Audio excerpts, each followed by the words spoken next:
Je lis du livre de Matthieu chapitre 27, au verset 36, ce qui suit. Puis ils s'assirent et le gardèrent. Prions.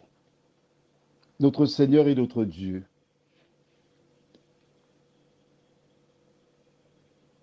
nous revenons vers toi ce matin afin de comprendre ta parole.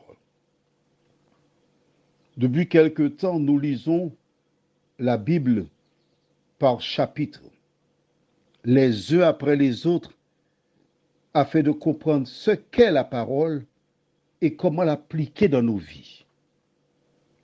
Merci Seigneur pour le Saint-Esprit,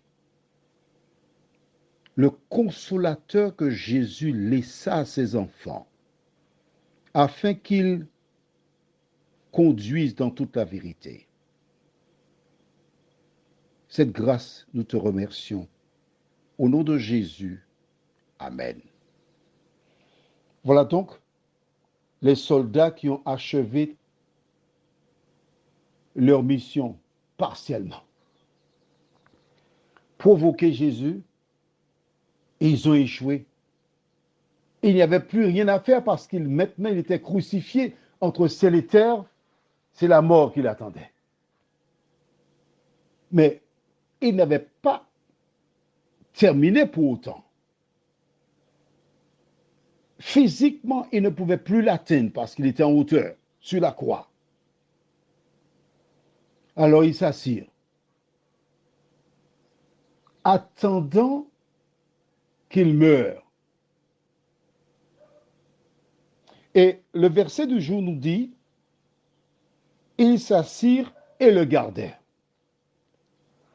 On peut remplacer gardèrent par surveiller. Ils ont surveillé.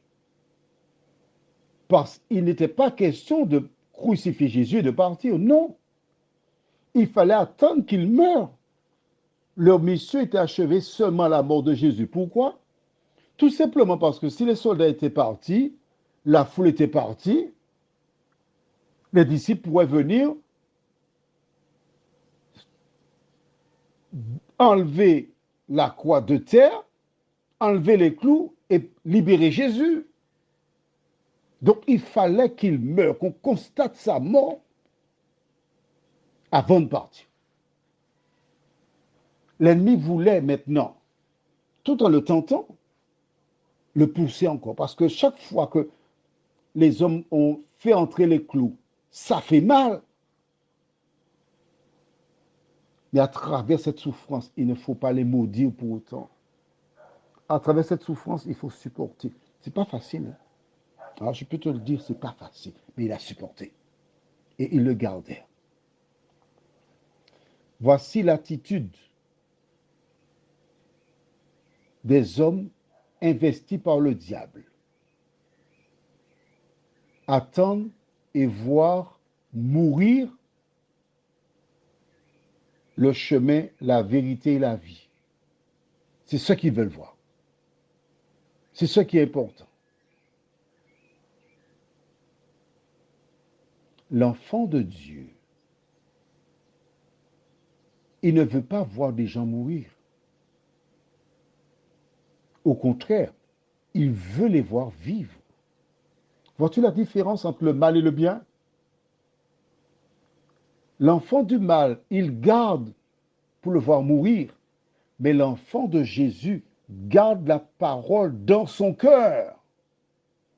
Eux, ils avaient les yeux sur l'homme Jésus sur la croix. Ils attendaient sa mort. Mais les enfants de Dieu gardent la parole dans leur cœur. Qu'est-ce que la parole? Dans le livre de Psaumes, chapitre 119, c'est le psaume le plus long de la Bible. Il existe plusieurs déclarations qui magnifient la parole. La parole, c'est Jésus. Et quand tu prends le temps de lire ce psaume, au verset 9, il est dit, comment le jeune homme rendra-t-il pur son sentier? En se dirigeant d'après ta parole. Et plus loin, toujours dans le même chapitre 119, nous lisons, ta parole est une lampe à mes pieds et une lumière sur mon sentier. Donc la parole, c'est elle qui me dirige.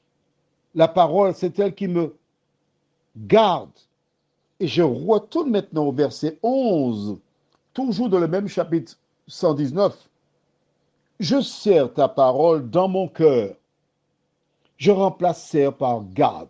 Je garde ta parole dans mon cœur afin de ne pas pécher contre toi.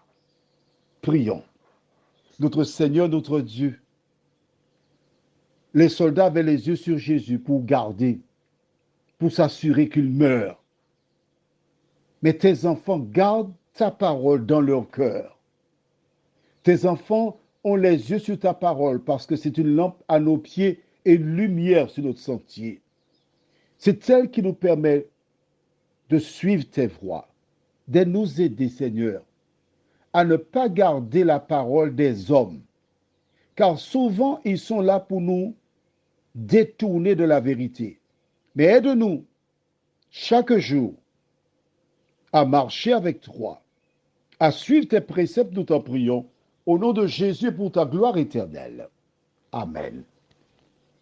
Je te souhaite une bonne journée sous le regard de Dieu.